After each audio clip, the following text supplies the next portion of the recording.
Thank you for tuning in to MacroView Television, and welcome to a brand new edition of the Taiwan Outlook, the program that brings Taiwan to the world. And I'm your host, Rui Guo.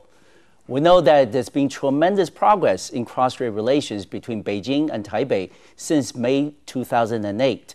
On today's program, we're delighted and honored to have a very special guest, Professor Zhao Chien-Min, who is Deputy Minister of the Mainland Affairs Council in Taiwan's government, to be our special guest to discuss cross-strait relations and what to expect in the year 2010. Professor Zhao, welcome to our program.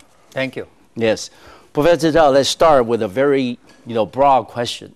There's been a lot of progress in cross-strait relations, we all know, and you've been a Deputy Minister with Mainland Affairs Council for over a year now. In your capacity as a government official, what has been the major breakthrough and the assessments of the cross-strait relations today? Well, I think the greatest achievement that my government has been able to brought to this part of the world is that we have brought peace and stability back to Taiwan Strait area. Indeed. You remember, Taiwan Strait used to be one of the most dangerous flashpoints in East Asia. While the Korean Peninsula remains so, we have, the peril has been diminished tremendously. In the past 1.5 years, we have been able to resume the talks between the two sides, which is semi-official talks. Yes. We have been able to hold 3 such talks between the two sides, and 9 agreements have been signed, making transportation direct between the two sides, and nearly 5 million passenger trips were made by the Taiwanese to the other side. Right now, they can go to Mainland China directly. Actually, if you are going to go to Kaohsiung, the second largest city in Taipei, from Taipei, by high-speed railway, it would take you longer to get to Kaohsiung than to, say, Shanghai from Taiwan. It would take you only 80 minutes to get you to Shanghai, while it would take you 90 minutes to get to Kaohsiung. So I think we have done a great deal, and we are happy about that. Yes, and Professor Zhao, what you mentioned earlier is a very important breakthrough, in my opinion, in cross-strait relations since May of 2008, which is a change of mindset. You mentioned that the 3 links essentially is a reality today, and it becomes very likely for many businesses to remain in Taiwan while have manufacturing facilities on the mainland, and maybe for some executives to travel from Taipei to Shanghai for meeting at lunch and then come back to Taipei for dinner. So the change of mindset certainly has shortened the distance between mainland China and Taiwan. However, given all the tremendous progress that's been made and the breakthroughs, were there any disappointments? Was there something that remained in a deadlock that's not likely to be resolved anytime, in the near future? Well, so far so good, because I think you understand the relations have been frozen for much too long, for the past 6 decades. I think there was nothing but confrontation between the two sides. Right now, we are at the very initial stage of building up trust, which is no easy. We are advancing very slowly, but we are advancing in positive direction.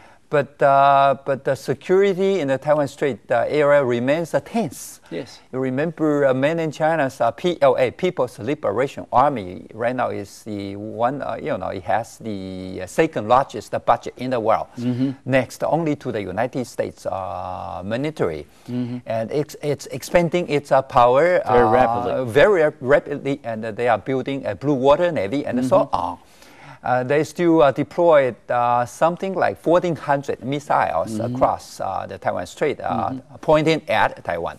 So we have been bring this.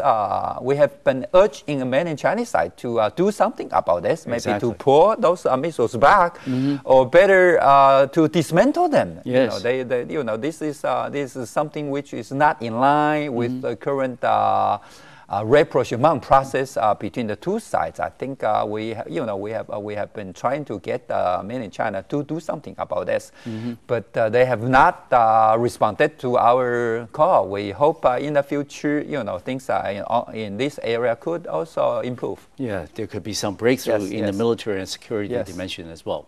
But looking back in the last 16, 17 months since President Ma Ying-jeou took over, there were some moments, I think, people felt cross-strait relations may be directly or indirectly impacted. For example, the Dalai Lama visit to Taiwan in September of 2009, and also the rather controversial screening of the Rabia Kadir's documentary in the city of Kaohsiung.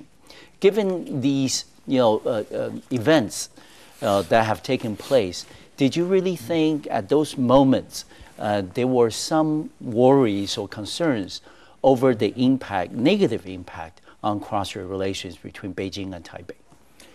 Well, the two sides, I think they are set apart by their differences over political systems. Of course. We also differ on pretty much everything else, socially, culturally, and values. And I think Mainland China needs to understand that this is a democracy that we have here in Taiwan. Being a democracy, you have to tolerate different voices. We have a quite vibrant opposition, and the democracy, the opposition, DPP, is very, they have many opinions regarding our Mainland China policies. Of course. And they wanted they asked His Holiness the Dalai Lama to come to pray for the people who suffer as a result of the typhoon, which came in early August. So that part of the democratic process, the government was in no position to say no to such a good endeavor, nor was it possible for us to say no to the screening of the the film of Rabia Kadir, because that was being screened by a film festival in Kaohsiung. So I think Mainland China needs to understand this is this is democracy, and there are just things that we have to respect those process. But luckily, of course, we worry a bit about what Beijing might respond to these events. But luckily enough, Beijing they also showed some restraints. I think this is a case to show that maybe Beijing is also trying to learn through this interaction between the two sides in order to get things on a better stand. I also think that the very recent important development, important breakthrough in cross-strait relations is the recent signing of the 3 financial memorandum of understanding, the MOUs. One on banking, one on insurance, and the other one on stock brokerage. And this is something, of course, with tremendous impact and significance for the two economies, especially in the area of financial services. And we were discussing the Dalai Lama visit in September and the possible impact from the screening of Rabia Kadir's documentary on cross-strait relations. Apparently, none of which really had an impact on the level of trust, which is being rapidly restored since President Ma Ying-jeou came on board in May of 2008. Did you think the breakthrough in signing the financial MOU was a very good indicator that cross-strait relations are moving in the right direction? Definitely, because this for us this is a very important agreement because we have a huge investment. Taiwanese, we have a huge investment there in the Mainland Chinese market. Yes. Officially, the number is 78 billion US dollars, which is huge. But unofficially, people are talking about maybe twice or 3 times the figure. So we are talking about maybe 200 billion US dollars of Taiwanese investment in the Mainland Chinese market. And for our investors, they are basically medium and small firms.